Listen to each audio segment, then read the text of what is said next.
Hello guys, आज हम पढ़ने वाले हैं लेसन नंबर 10 के न्यूमेरिकल्स। और ये वीडियो 1 है। वीडियो 2, 3 इस तरीके से पूरी सीरीज चलने वाली है लेसन नंबर 10 के न्यूमेरिकल्स की। आपने इससे पहले भी इन न्यूमेरिकल्स की वीडियोस यूट्यूब पे बहुत सारी देखी होंगी एंड आई होप सो आपको समझ में भी आई होंगी। फिर आप मेरी वीडियो क्यों देखेंगे? वेट, मैं आपको बताता हूं कि आप मेरी वीडियोस क्यों देखेंगे इस चैप्टर की। दरअसल होता क्या है कि हम एनसीईआरटी सबसे पहले उठाते हैं और वहां से फिर हम प्रैक्टिस करते हैं इनके न्यूमेरिकल्स की। स्कूल्स में भी यही कराया जाता है। उन न्यूमेरिकल्स की प्रैक्टिस करके हमें यह लगता है कि बस अब तो जब पेपर में ये क्वेश्चन आएगा तो हम उसे कर ही लेंगे, लेकिन जरूरी नहीं है कि ऐसा हो जाए। कई बार क्वेश्चन डिफिकल्ट आ जाता है।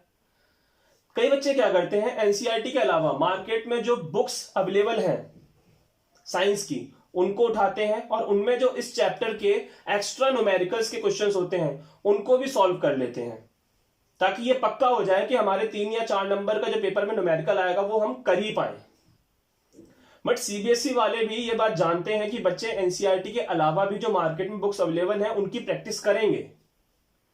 इसलिए कभी कभी, हमेशा नहीं, कभी कभी वो ऐसा क्वेश्चन बना के दे देते हैं जो किसी भी बुक में नहीं था, चाहे वो मार्केट की बुक रही हो चाहे वो एनसीईआरटी रही हो, और फिर हम कंफ्यूज हो जाते हैं। उस समय उन क्वेश्चन को कौन कर पाता है? जिनका दिमाग बहुत ज्यादा तेज होता है या जिनका दिमाग मैथ्स या साइंस में बहुत तेज चलता है, वही बच्चे उन क्वेश्चन को कर पाते हैं। बाकी वो बच्चे जो बस प्रैक्टिस के बेस पे पेपर में गए थे कि हमने प्रैक्टिस कर रखी है और हम पेपर में कर देंगे, वो बच्चे उस क्वेश्चन को नहीं कर पाते, क्योंकि वो क्वेश्चन की प्रैक्टिस उन बच्चों ने कभी की ही नहीं थी, क्योंकि वो किसी बुक्स में था ही नहीं, चाहे वो मार्केट की हो या एनसीईआरटी हो। मैं इस वीडियोस के अंदर जो मैं सीरीज लेकर के चल रहा हूं, आज इसका फर्स्ट डे है। इस वीडियोस के अंदर मैं आपको हर तरह के क्वेश्चंस कराऊंगा जो पेपर में आ चुके हैं इस चैप्टर से न्यूमेरिकल्स, या फिर जो पेपर में आने वाले हैं। मेरे हिसाब से कि सीबीएसई वाले ऐसा भी बना के दे सकते हैं, ऐसा भी बना के दे सकते हैं। मैं आपको हर तरह के क्वेश्चंस करवाने वाला हूं। ओके गाइस, तो बस आप मेरे चैनल से जुड़े रहिएगा, क्योंकि मेरा चैनल ज्यादा बड़ा नहीं है, ज्यादा सब्सक्राइबर नहीं है, तो शायद मेरा चैनल खो भी जाए कल को अगर आप मेरी भी वीडियो देख रहे हैं। तो इसलिए प्लीज मेरे चैनल को सब्सक्राइब कर लीजिएगा, ताकि जैसी मैं वीडियो डालूं आपको तुरंत अपडेट या नोटिफिकेशन मिल जाए। सबसे पहले हम बात करते हैं इसकी। अब आप बोलोगे सर हमें तो ये सब आता है। कोई नहीं, एक बार आप समझ लो। अगर नहीं आता है तो बहुत अच्छी बात है, समझ जाओगे, और अगर आता है तो प्लीज एक बार देख लो, शायद कुछ बातें आपको अजीब लगे, और अगर अजीब नहीं लगेंगी तो वेट करते रहिए मेरी वीडियोस का।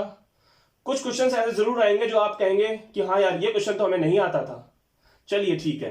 सबसे पहले यू माने क्या होता है? Distance of object from pole. यानी एग्जाम में यू लिखो चाहे ये वर्ड लिखो, एक ही बात है। हिंदी वालों के लिए भी वीडियो है ये, इसलिए ऑब्जेक्ट माने होता है बिंब या वस्तु। एक चीज याद रखिएगा, यह हमेशा माइनस में ही लिया जाएगा। अगर क्वेश्चन में प्लस में भी दिया है तब भी आप किस में लेंगे? इसे माइनस में लेंगे। मान लीजिए क्वेश्चन में हमें दिया है कि u जो है वो 20 है। अब ये तो प्लस में दिया है, लेकिन नहीं, हम क्वेश्चन में कैसे मानेंगे? इसको माइनस में मानेंगे, ठीक है। या फिर आप मान लीजिए क्वेश्चन में हमें दिया हुआ है कि u जो है वो हमारा 46 है। ये तो प्लस में दिया है, प्लस में दिया हो तब भी आप किस में लेंगे? इसको माइनस में ही लेंगे एग्जाम में, ठीक है।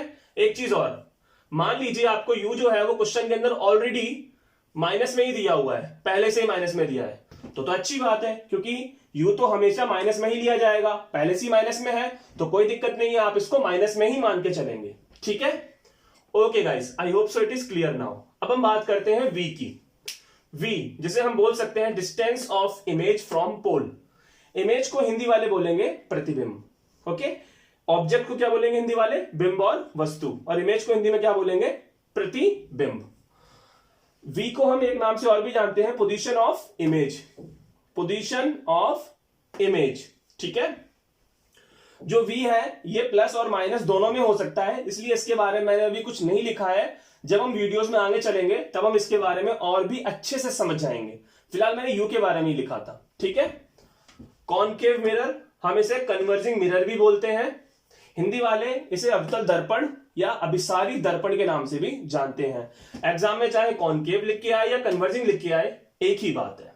ऐसे ही कॉन्वेक्स मिरर, जिसे डाइवर्जिंग मिरर भी बोल सकते हैं, हिंदी वाले उत्तल दर्पण या अपसारी दर्पण भी बोल सकते हैं।